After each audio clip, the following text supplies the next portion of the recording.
Saudi अरेबियातल्या कार्यक्रमात अभिनेता सलमान खाननं पाकिस्तान आणि बलुचिस्तान यांचा वेगवेगळा उल्लेख केल्यानं पाकिस्तानला मिरच्या झोंबल्या।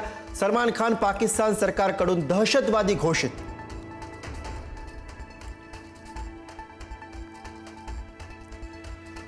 रणजितसिंह निंबाळकरांवर विरोधकांनी केलेले आरोप मुख्यमंत्री फडणवीसांनी फेटाळले। निंबाळकरांचा काहीही संबंध नाही, मला थोडी जरी शंका असती तर आजचा कार्यक्रम रद्द केला असता, फडणवीसांचं विधान।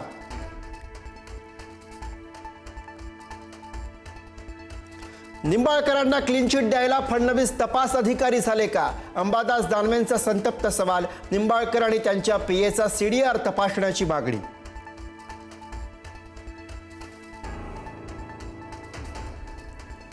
महिला डॉक्टर आत्महत्या प्रकरणातला आरोपी पीएसआय गोपाल बदने स्वतःहून पोलीस ठाण्यात हजर। मी प्रामाणिक, पोलीस प्रशासनावर माझा विश्वास। शरण आल्यानंतर बदनेची प्रतिक्रिया। बदनेला आज न्यायालयात हजर केलं जाणार। आमदार सुरेश धस आणि खासदार प्रणिती शिंदेंनी घेतली आत्महत्या केलेल्या महिला डॉक्टरच्या कुटुंबियांची भेट। एसआयटी चौकशीची धस यांची मागणी, तर फडणवीसांनी राजीनामा द्यावा, प्रणिती शिंदे आक्रमक।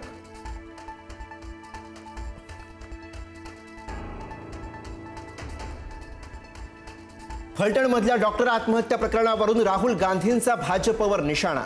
ही आत्महत्या नाही तर संस्थात्मक हत्या। भाजप सरकारचे अमानवी आणि निर्दयी रूप उघडकीस आलं, राहुल गांधींचं टीकास्त्र।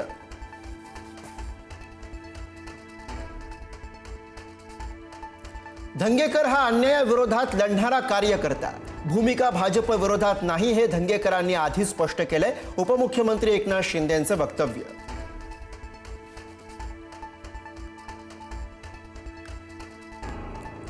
मोहोळांनी गोखले बिल्डरला प्रायव्हेट जेट फिरायला दिले। रवींद्र धंगेकरांचा मुरलीधर मोहोळांवर नवा आरोप। मोहोळांच्या हस्तक्षेपामुळे 2.5 कोटींवर तडजोड। गोखलेंमार्फत मोहोळांनी कोणती दलाली केली ते तपासा, धंगेकरांची मागणी।